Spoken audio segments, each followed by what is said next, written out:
Pues la ley de rendimientos decrecientes es un concepto económico, de ciencia económica, que nos explica que toda actividad económica primero pasa por una fase de rendimientos crecientes y de costes decrecientes, pero esto ocurre hasta alcanzar un óptimo y a partir de ahí se empieza a registrar una menor eficiencia en cuanto a las unidades adicionales de factor de producción.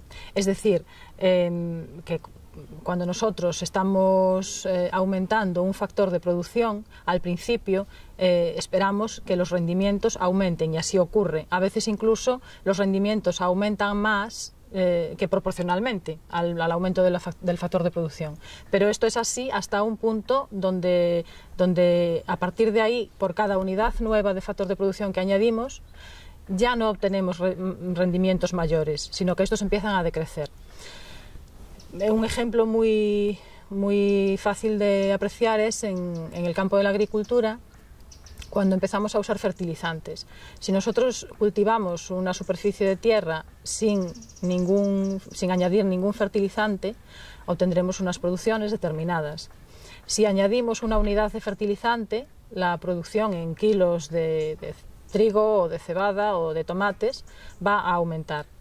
Y al principio incluso los aumentos pueden ser bastante espectaculares. Aumentamos una unidad más de fertilizantes y esa producción en kilos de producto volverá a aumentar. Incluso, como decía, más que proporcionalmente a la unidad de fertilizante. Es decir, que aumentamos 1 kilo de fertilizante por unidad de superficie y obtendremos más de 1 kilo más de producto.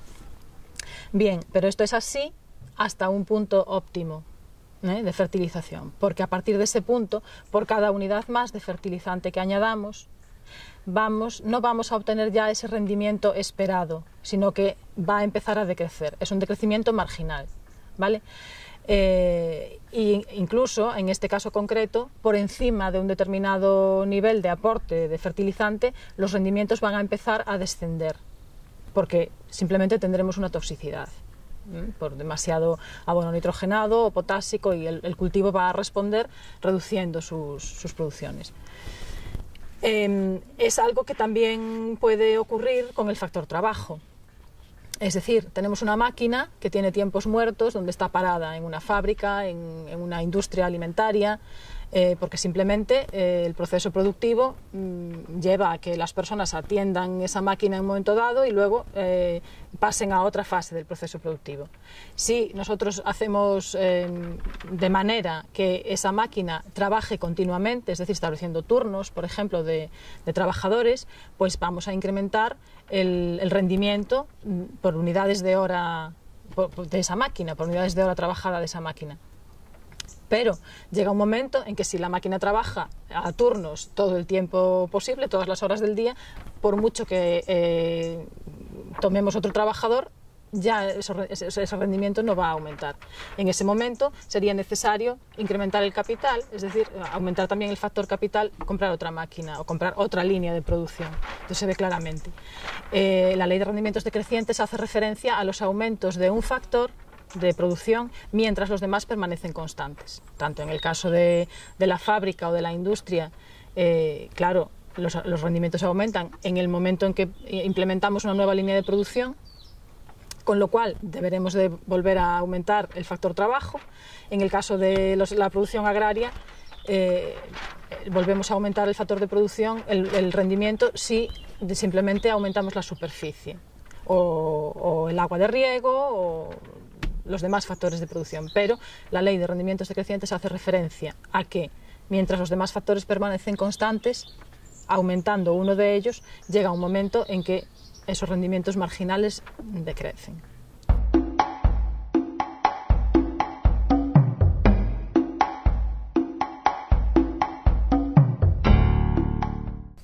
Bueno, la resiliencia se ha perdido no en la crisis.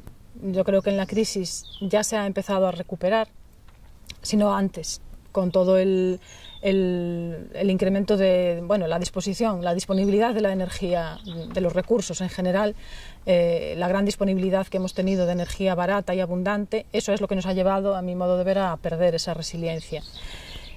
precisamente en momentos de crisis es cuando uno mira y vuelve a recuperar parte de esa resiliencia perdida. La más grave, a mi modo de ver, claro, es la que afecta a nuestra soberanía alimentaria y también a la autogestión de la salud, porque es lo más inmediato, lo primero que necesitamos para sostener nuestra vida. En las últimas décadas se ha producido una deslocalización, por ejemplo, de las producciones agrarias, también de los procesos industriales, pero incluso de las producciones de alimentos, con una gran especialización en las distintas zonas del mundo. Se ha uniformizado muchísimo la alimentación, se ha reducido la biodiversidad. A menudo tenemos una alimentación muy cara, sobre todo en Occidente, desde el punto de vista energético, con altos consumos de carne. Y para ello necesitamos traer de otras partes del mundo parte de la alimentación de nuestra ganadería, de nuestra cabaña ganadera, como cereales o soja. Y en esas otras partes del mundo esto también ha ocasionado graves problemas que han llevado a la pérdida de su soberanía alimentaria, de la propia soberanía alimentaria de las poblaciones rurales y de los campesinos y campesinas de esas partes del mundo. Por ejemplo, el caso de Brasil o de los países latinoamericanos con la soja. Han llegado las multinacionales de turno, han echado a la gente incluso de sus tierras y han implantado monocultivos de soja para que nosotros pues, podamos importar esa soja y alimentar a nuestra ganadería y sustentar así nuestros altos consumos de carne.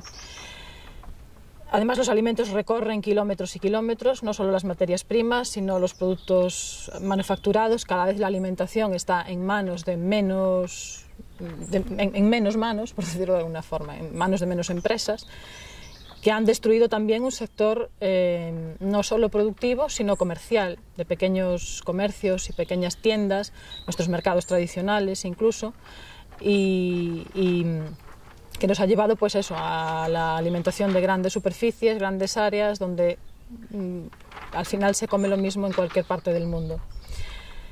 Esta pérdida de diversidad, de biodiversidad, es otro problema para la resiliencia. Se han uniformizado los cultivos, con lo cual corremos más riesgos de que, por ejemplo, el cambio climático afecte a las producciones de alimentos en el mundo, o que las plagas o las resistencias de ciertas plagas pues arrasen cultivos enteros, o que estos cultivos sean menos resistentes, hayan perdido resistencia pues a sequías, a condiciones extremas climatológicas, y que por lo tanto pues haya años en donde de repente pues se escucha que el arroz está muy caro, el trigo está muy caro porque ha habido una sequía o que ha habido una condición climatológica determinada, y tanto la concentración de esas producciones en determinadas zonas como el uso de variedades muy uniformes pues lleva a que corramos más riesgos a ese nivel de pues un año quedarnos sin cosecha. Otro problema grande para mí son los monocultivos, por lo que acabamos de hablar también. Y hablábamos de la soja o de otros cereales, pero aquí en Galicia, sin ir más lejos, tenemos un ejemplo muy claro, y es el eucalipto. Nuestras tierras, no solo nuestros bosques, sino también tierras de labor y praderas incluso, han sido pues, colonizadas por activa y por pasiva por eucaliptales.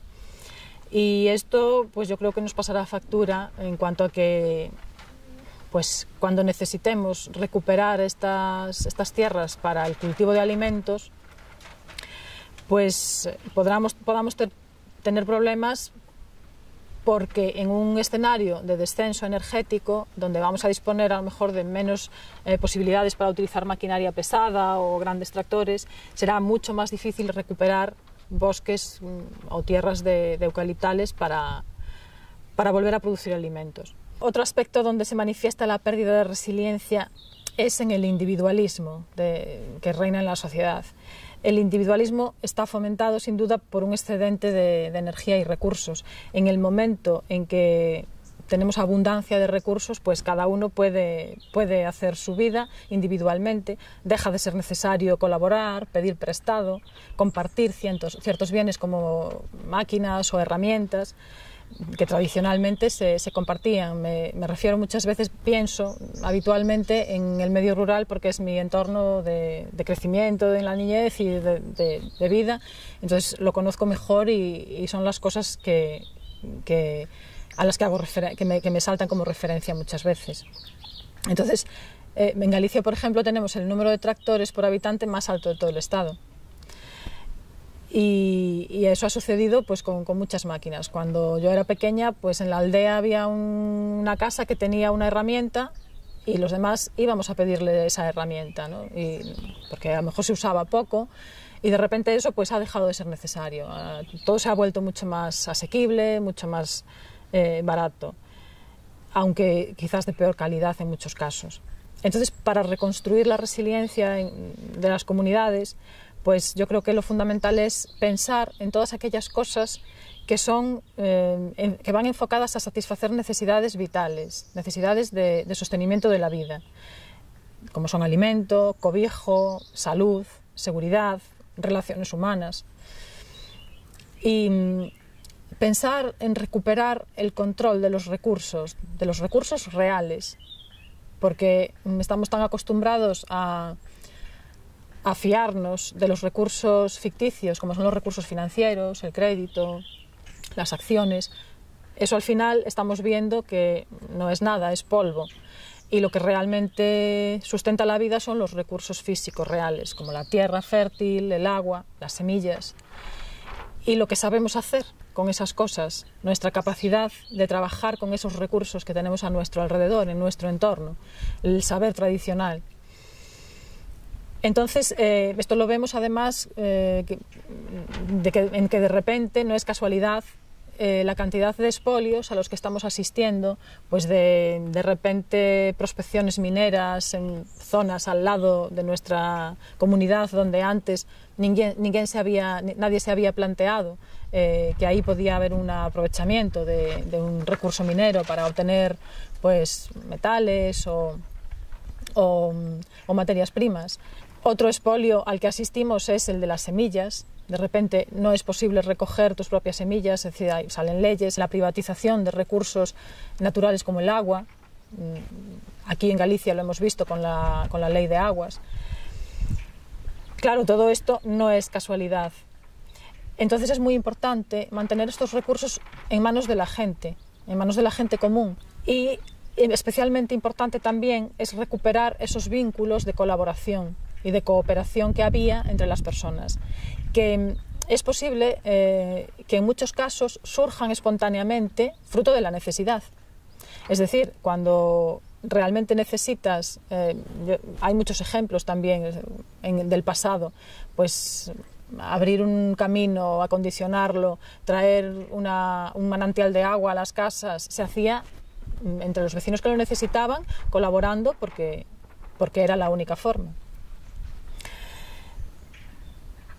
Entonces, en este sentido, investigar en cómo se relacionaba la gente en el pasado y los saberes tradicionales me parece importante. No para volver exactamente a reproducirlos, no se trata de volver al pasado, el tiempo no retrocede, pero sí para aprovecharnos de lo que de interesantes puedan tener para el futuro.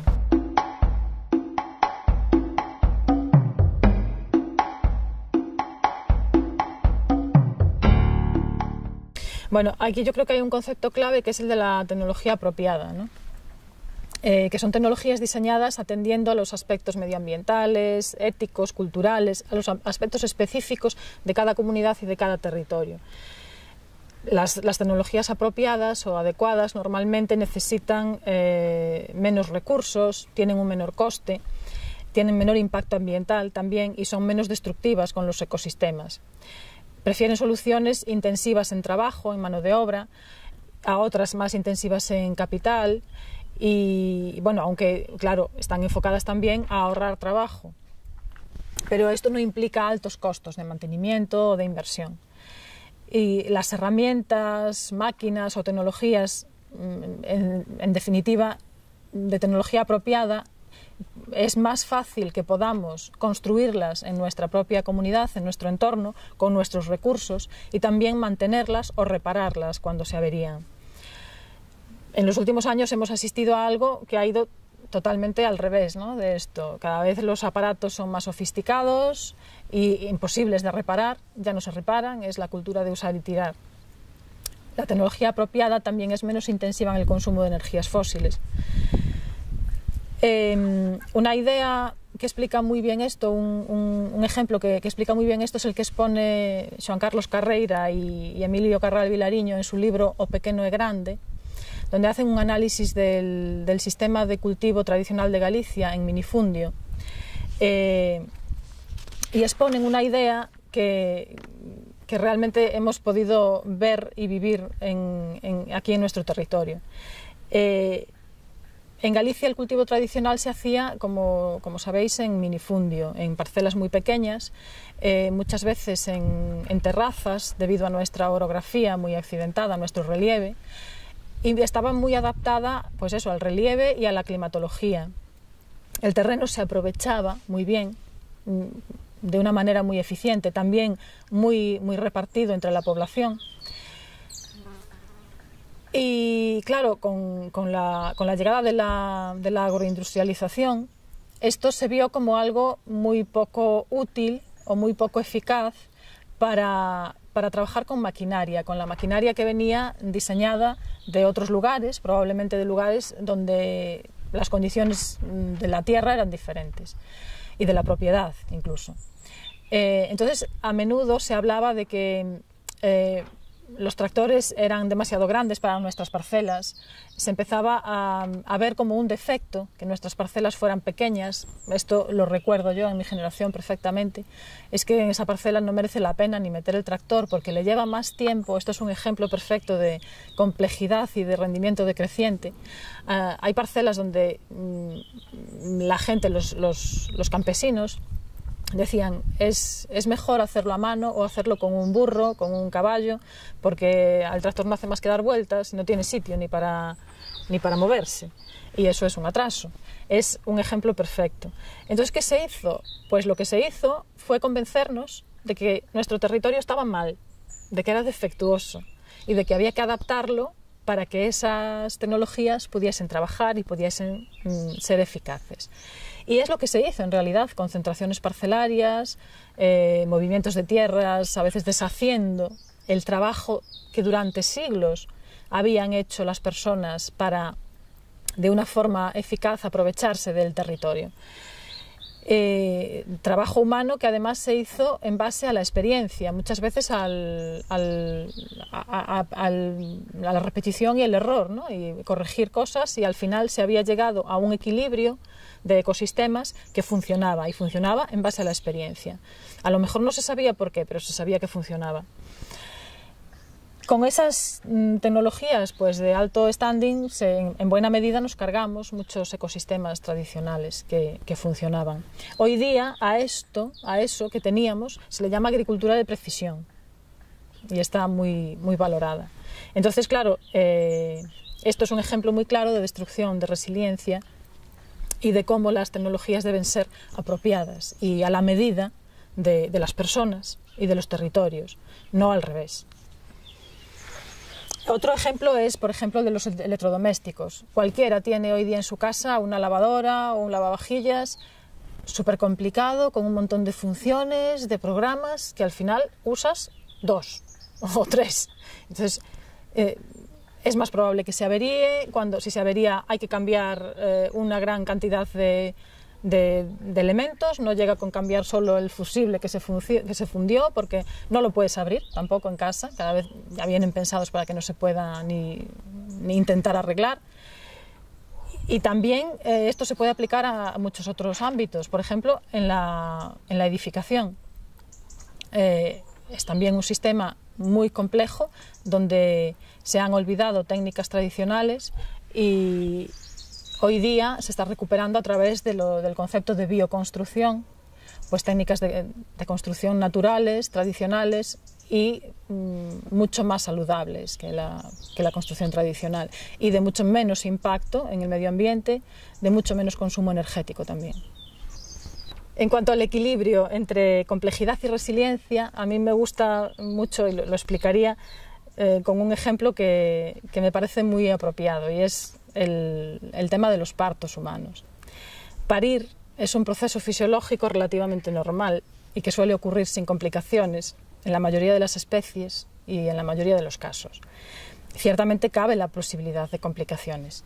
Y en el camino de apoyar a este proceso y de hacer frente a estas complicaciones, pues lo que hemos hecho es que nos hemos dotado de una complejidad tecnológica, hospitalaria, que nos ha vuelto inútiles para parir. Directamente nos ha vuelto inútiles. Nuestra resiliencia para parir está casi destruida en la especie humana por el exceso de medicalización y de mecanización y de control ajeno a la persona implicada, ¿no?, que está pariendo. Ciertas conductas incluso y procesos fisiológicos naturales se ven interrumpidos o se ven coartados por toda esa manipulación que hay alrededor de los partos. Pues es la función elemental y básica, ¿no?, para la perpetuación de la especie y para la continuidad de la vida humana, y nos han conducido pues a un punto en que somos incapaces de parir. Nos han infundido miedo y nos han hecho creer que es una función, pues una cosa de alto riesgo donde corremos mucho peligro. Entonces el equilibrio aquí yo creo que estaría en saber que si hay un problema vamos a tener la posibilidad de una intervención, de que alguien pues esté presente para ayudar, pero solo si es necesario para resolverlo. Que vamos a tener alguien que sepa evaluar el riesgo en un momento dado, pero que desde luego no tiene por qué dotarse a eso de toda una serie de protocolos que a veces en la mayoría de los casos no son necesarios. Afortunadamente hoy en día hay un movimiento de mujeres que están recuperando la resiliencia en este aspecto, volviendo a tecnologías mucho más simples y encima más ahorrativas de recursos. Además, es que en este caso el exceso de complejidad hace que la experiencia de parir sea mucho más insatisfactoria, incluso menos eficaz, tanto para la madre como para la criatura, ¿no?, que viene al mundo.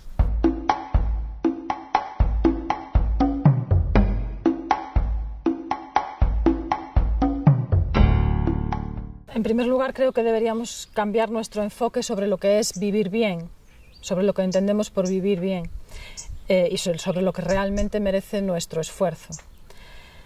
Y tomar conciencia de lo que hacemos a diario en nuestra vida cotidiana y por qué, para qué. Definir prioridades en nuestra vida. El cambio cultural creo que puede resultar el más difícil, porque el cambio de hábitos y el cambio de valores realmente nos obliga a desaprender muchas cosas que hemos aprendido desde nuestra niñez. Valores como la competitividad, que tendrá que evolucionar más a cooperación y colaboración entre las personas, nos los han infundido y los siguen infundiendo realmente en los colegios hoy en día de una forma brutal. Entonces, claro, esto lo llevamos como en nuestro código genético ya, y yo creo que es de las cosas más difíciles que nos tocará hacer. Nuestra capacidad de establecer esos modelos colaborativos en la comunidad será esencial. Y ser conscientes y convencernos de que tenemos que consumir, menos de todo, de que tenemos que descender nuestro consumo, sea como sea. Este es un cambio de actitud también muy fuerte, aunque no renunciemos al reparto de la riqueza en el mundo, porque es algo que siempre es una dicotomía, ¿no? Entre sí, tenemos que reducir consumo, pero entonces ¿qué pasa con esa poca gente, con esos pocos poderosos que cada vez aumentan sus riquezas, aumentan sus ganancias, aumentan sus beneficios? Pues no, yo creo que no hay que renunciar a eso, al reparto de la riqueza, pero aún así debemos ser conscientes de que globalmente, pensando en el mundo global, a nosotros nos toca reducir nuestros consumos. Y necesitamos también un cambio de actitud para con la naturaleza, ya que somos ecodependientes, es decir, esto no es un mundo sin fin, es un mundo que tiene límites, y si seguimos destruyéndolo, ponemos en peligro nuestra propia supervivencia. Ahí lo tenemos con el cambio climático, que cada vez está más claro, ya no se puede negar que es una realidad y que está sucediendo. Y también es necesario un cambio de actitud para con nuestros semejantes, desde los más próximos, que serán con los que tengamos que colaborar en ese cambio, pero también un cambio de actitud con nuestros semejantes de los puntos más lejanos, pues en la medida en la que seamos capaces de mejorar la vida de todo el mundo, pues nos irá mejor, ya que bueno, precisamente estamos asistiendo al deterioro de condiciones de vida en ciertas partes del mundo tan fuertes, tan insoportables ya, que estamos viendo estos movimientos migratorios tan potentes como los que se están dando ya, ¿no? Y que serán peores si las cosas siguen así.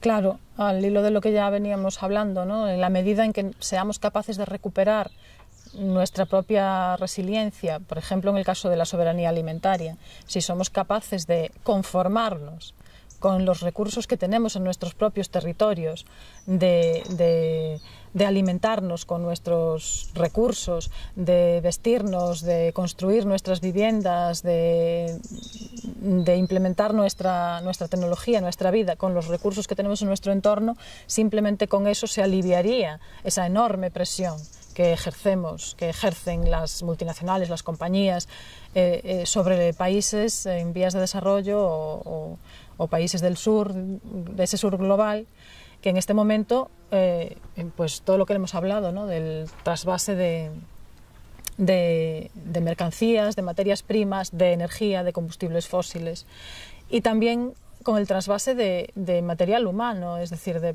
personas que vienen a nuestras sociedades, personas que vienen a trabajar muchas veces en la cuestión de los cuidados de la vida, que están aquí cuidando a nuestros niños y niñas, a nuestras personas mayores, mientras dejan en sus países de origen a sus propias familias al cuidado de terceras personas. Es decir, es un despropósito desde cualquier punto de vista.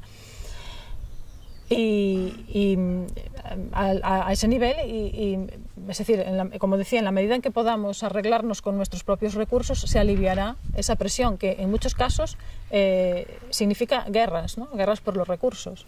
Entonces, en la medida en que seamos capaces de utilizar nuestros propios recursos exclusivamente y además, de nuevo, de descender en el consumo, de reducir nuestros niveles de consumo, que no tiene por qué significar tampoco una peor calidad de vida.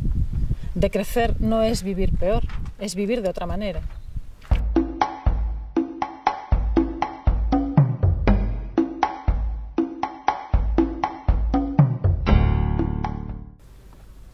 Bueno, pues el Centro de Resiliencia de Pousadoira es todavía en cierta medida un proyecto que está empezando, ¿no? Que es un proyecto en ciernes. El objetivo fundamental es precisamente contribuir a difundir ese término, el término resiliencia, y aumentar la resiliencia en nuestro propio entorno, en el seno de nuestra comunidad más inmediata primero,